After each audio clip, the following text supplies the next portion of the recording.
ஐயனார் துணையில அடுத்து என்ன நடக்க போகுதுன்னு வாங்க பார்க்கலாம். நிலா சோழன் கையை பிடிச்சிக்கிட்டு வீட்டுக்குள்ள வர்றாங்க. இத பார்த்த சேரன், பாண்டியன், பல்லவன், நடேசன் எல்லாருமே ஆச்சரியப்படுறாங்க. என்ன இவ்வளவு சந்தோஷமா வர்றா, அதுவும் சோழன் கையை பிடிச்சிக்கிட்டு வர்றாளே அப்படின்னு சொல்லிட்டு நடேசனே ஆச்சரியமா பாக்குறாரு. என்னாச்சு, ஒருவேளை மனசு மாறிட்டாளா, சோழனை ஏத்துக்கிட்டா ரொம்ப சந்தோஷம் அப்படின்னு சொல்லிட்டு ரொம்பவே மனசுக்குள்ள நடேசன் சந்தோஷப்படுறாரு. வீட்டுக்குள்ள வரையிலையுமே சோழன் கையை இறுக்கமா பிடிச்சிக்கிட்டு தான் உள்ள வர்றாங்க. அதை பார்த்துட்டு பாண்டியன் கண்ணால கேட்கிறாரு, என்னடா சோழா, என்ன நடக்குது? நிலாவை பார்த்து பல்லவன் கேட்கிறாரு, அண்ணி என்ன உங்க முகத்துல இவ்வளவு சந்தோஷத்தை நாங்க இதுவரையிலும் பார்த்ததில்ல, அப்படி ஒரு சந்தோஷத்தை உங்க முகத்துல பாக்குற மாதிரி இருக்கு அப்படின்னு சொல்லவும், சந்தோஷம் இருக்காது அப்படின்னா, இன்னைக்கு எவ்வளவு பெரிய வேலையை நான் முடிச்சு கொடுத்துருக்கேன் தெரியுமா, எனக்கு கம்பெனியில வந்த கிளைண்ட் பூரா என்னைய பாராட்டிட்டு போனாங்க அப்படின்னு சொல்லவும், ஓ சந்தோஷத்துக்கு அதுதான் காரணமா அப்படின்னவும், இல்லடா பல்லவா, இந்த சந்தோஷத்துக்கு முழு காரணமும் சோழன் தான் அப்படின்னவும், என்ன நீ சொல்றீங்க, என்ன உங்க சந்தோஷத்துக்கு காரணம் சோழன் அண்ணனா அப்படின்னவும், ஆமாடா, சோழன் மட்டும் சரியான நேரத்துக்கு லேப்டாப்பை கொண்டு வரலனா இன்னைக்கு நான் கம்பெனியில இந்த அளவுக்கு நான் நல்ல பேர் வாங்கியிருக்க முடியாது அப்படின்னு சொல்றாப்புல. அப்ப நடந்த விஷயத்தெல்லாம் சொல்றாப்புல. சோழன் மட்டும் கரெக்டான டயத்துக்கு லேப்டாப்பை கொண்டு வரலனா இன்னைக்கு நான் ரொம்ப அசிங்கப்பட்டிருப்பேன் ஆபீஸ்ல அப்படின்னு சொல்லவும், என்னடா நிலா சொல்றதெல்லாம் உண்மை அப்படின்னவும், ஆமாண்ணா, அவங்க காணாமல் சொல்லவுமே நான் உடனே கண்டுபிடிச்சி அதை கரெக்டான டயத்துக்கு அவங்க ஆஃபீஸில் கொண்டு போய் கொடுத்துட்டேன், அதனால நிலாவுக்கும் நல்ல பேர் கிடச்சிருச்சு அப்படின்னு சொல்லவும், ரொம்ப சந்தோஷமா அப்படின்னு சொல்லவும், இதுக்கு காரணமே சோழன் தான், சோழன் இல்லைன்னா இன்னைக்கு நான் இந்த அளவுக்கு சந்தோஷப்பட்டிருக்க முடியாது, சோழன் நம்ம 2 பேரும் வெளியே போயிட்டு வரலாமா அப்படிங்கிறாங்க. இதை கொஞ்சம் கூட எதிர்பார்க்கல சோழன். நிலாதானா இப்படி பேசுறது, ஆபீஸ்க்கு வெளியில நம்மளை கட்டி பிடிச்சா, இப்ப என்னடானா வெளியில போலாம்னு கேட்குறா அப்படின்னு சொல்லவும், பக்கத்துல இருந்த பாண்டி கண்ணால சொல்றாரு, என்னடா என்ன நடக்குது அப்படின்னவும், அதுதான்டா எனக்கும் தெரியல அப்படின்னு சோழன் சொல்றாரு. பல்லவன் கேட்குறாரு, அண்ணே நீ நினைச்சது கூடிய சீக்கிரத்தில் நடந்துடும் போலனே அப்படின்னவும், ஏன்டா உனக்கு பொறாமையா இருக்கா?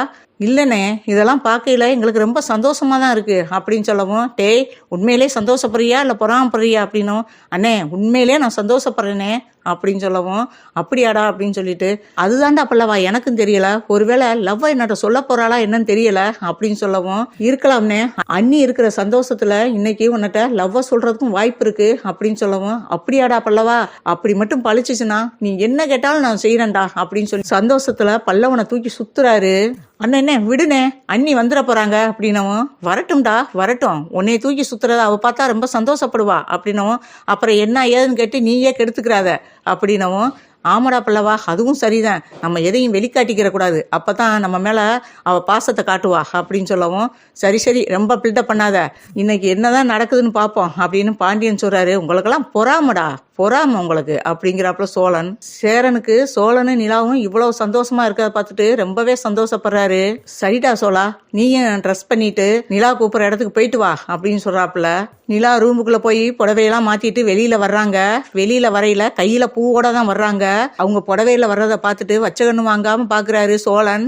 என்னங்க அப்படி பாக்குறீங்க அப்படின்னவும், இல்லைங்க இந்த புடவையில நீங்க அழகா இருக்கீங்க அப்படின்னு சொல்லவும், அப்படியா அப்படின்னு சொல்லிட்டு, நீங்களும் தான் இந்த ட்ரெஸ்ல நல்லா இருக்கீங்க அப்படிங்கிறாப்புல. நீங்களா சொல்றீங்க இந்த வார்த்தைய அப்படின்னவும், ஏன் நான் சொல்லக்கூடாதா அப்படின்னு நிலா கேட்குறாங்க. இல்லை இதுவரையில என்னைய பார்த்து இந்த மாதிரிலாம் நீங்க சொன்னது இல்லையில, அதனால இன்னைக்கு சொல்லவும் எனக்கு அது புதுசா தெரிஞ்சிச்சு அப்படின்னு சோழன் சொல்றாரு. உண்மையிலேயே இன்னைக்கு இந்த ட்ரெஸ் உங்களுக்கு நல்லா இருக்குங்க சோழன் அப்படிங்கிறாங்க மறுபடியும். சோழனுக்கு மனசுக்குள்ள அவ்வளோ ஒரு சந்தோஷம், என்ன இன்னைக்கு நம்ம நினைச்சு பார்க்காதெல்லாம் நடந்துகிட்டு இருக்கு அப்படின்ட்டு மனசுக்குள்ள ரொம்பவே சந்தோஷப்பட்டுக்கிட்டு இருக்காரு. சரி சோழன், இந்தாங்க இந்த பூவை என் தலையில வச்சு விடுங்க அப்படிங்கிறாங்க.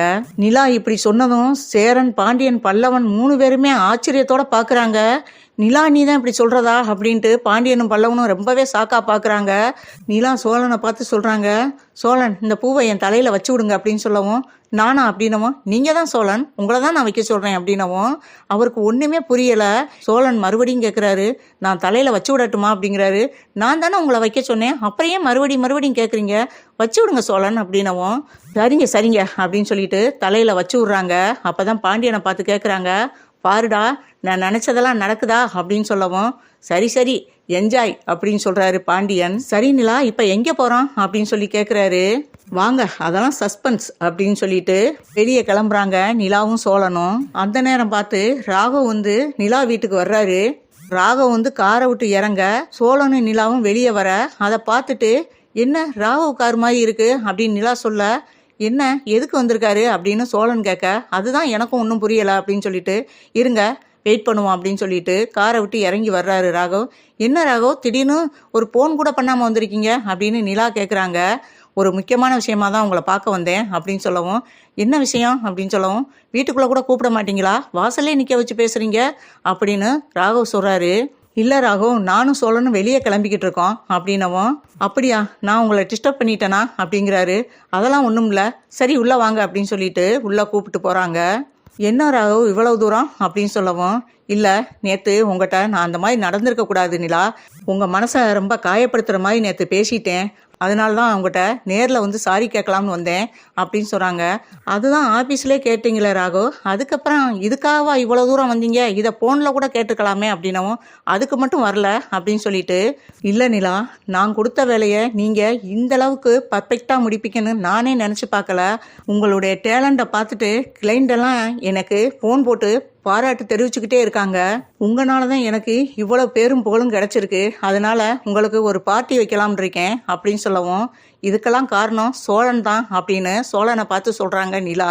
இந்த ஒர்க்கை முடித்தது நீங்கள் தானே அப்படின்னவும், ஒர்க்கை வேணா நான் முடிச்சிருக்கலாம், கரெக்டான நேரத்துக்கு அந்த லேப்டாப்பை மட்டும் கொண்டு வந்து கொடுக்கலைனா நான் அந்த கிளைண்ட்டுக்கு முன்னாடி எவ்வளோ அசிங்கப்பட்டிருப்பேன், நீங்களும் என்னால் எவ்வளோ அவமானப்பட்டிருப்பீங்க. அதெல்லாம் நமக்கு நடக்க விடாமல் கரெக்டான டயத்துக்கு லேப்டாப்பை கொண்டு வந்து கொடுத்தாரே சோழன், இவருக்கு தான் சொல்ல போனால் நம்ம பார்ட்டி வைக்கணும் அப்படிங்கிறாங்க. இதை கேட்டு ராகவுக்கு பயங்கர கடுப்பாகுது. ஆனால் அதை வெளியே காட்டிக்கிறாம, தாராளமாக நிலா, உங்களுக்கும் சோழனுக்கும் சேர்த்தே நம்ம பார்ட்டி வச்சிடலாம் அப்படிங்கிறாப்புல. நிலா டேலண்ட்டுக்கு கிடைச்ச பார்ட்டி, இதில் நான் ஏன் வந்து கலந்துக்கிறணும், தேவையில்லை அப்படிங்கிறாப்புல. இல்லை சோழன், நீங்கள் அப்படியெல்லாம் சொல்லக்கூடாது, நீங்கள் கண்டிப்பாக வந்து கலந்துக்கிறணும் அப்படிங்கிறாங்க நிலா. ராகவ் மனசுக்குள்ள நினைக்கிறாரு, என்ன இவ சோழனை ஒருவேளை விரும்புகிறாளோ அப்படின்னு நினச்சிக்கிட்டு இருக்காப்புல. சோழனை வச்சுக்கிட்டே ராகவ் சொல்கிறாரு, உங்கள்கிட்ட பர்சனலாக கொஞ்சம் பேசணும், கொஞ்சம் தள்ளி வர முடியுமா அப்படிங்கிறாப்புல. என்ன பர்சனலாக பேசணுங்கிறீங்க அப்படின்னு சொல்லவும், இல்லை அது வந்து அப்படின்னு ராகவ் இழுக்கிறாரு. எதா இருந்தாலும் இங்கே சோழனுக்கு முன்னாடியே சொல்லலாம் அப்படின்னு நிலா சொல்கிறாங்க. அதுக்கு கொஞ்சம் தயக்கமாகவே சொல்கிறாரு, இல்லை நிலா, நான் சொல்ல போகிறது அப்படின்னவும், பரவாயில்ல சொல்லுங்க ராகவ் அப்படின்னவும், இல்லை ஆஃபீஸில் உங்களுக்கு பார்ட்டி கொடுக்கறதோட உங்கள்கிட்ட என் லவ்வையும் சொல்லலாம்னு இருந்தேன் அப்படின்னு சொல்கிறாரு. இதை கேட்டு ரொம்பவே ஷாக்காகிறாங்க நிலா. அதை கேட்டு சோழன் ரொம்பவே கடுப்பாகிறாரு. சரி நிலா என்னதான் இதுக்கு பதில் சொல்ல போகிறாங்கன்னு பார்ப்போம் அப்படின்ட்டு வெயிட் பண்ணிக்கிட்டு இருக்காரு சோழன். ராகவ் இந்த வார்த்தையை சொன்னதுமே நிலா கேட்குறாங்க, என்ன நினச்சிக்கிட்டு இருக்கீங்க உங்கள் மனசில், எனக்கு கல்யாணம் ஆயிடுச்சு அது தெரியுமா அப்படிங்கிறாப்புல. இதை கேட்டு ரொம்பவே ஷாக்காகிறாரு ராகவ். என்ன நிலா சொல்கிறீங்க, உங்களுக்கு மேரேஜ் ஆயிடுச்சா அப்படின்னவும், ஏன் இன்னும் உங்களுக்கு நம்பிக்கை வரலையா, இந்த நிற்கிறாரே சோழன், இவர் தான் என் புருஷன் அப்படிங்கிறாப்புல. இன்னும் உங்களுக்கு நம்பிக்கை வரலையா அப்படின்னு சொல்லிட்டு ராகுவுக்கு முன்னாடியே வந்து சோழன் கன்னத்தில் முத்தம் கொடுக்குறாங்க. இதை பார்த்து ரொம்பவே அதிர்ச்சி ஆகுறாரு ராகவ்.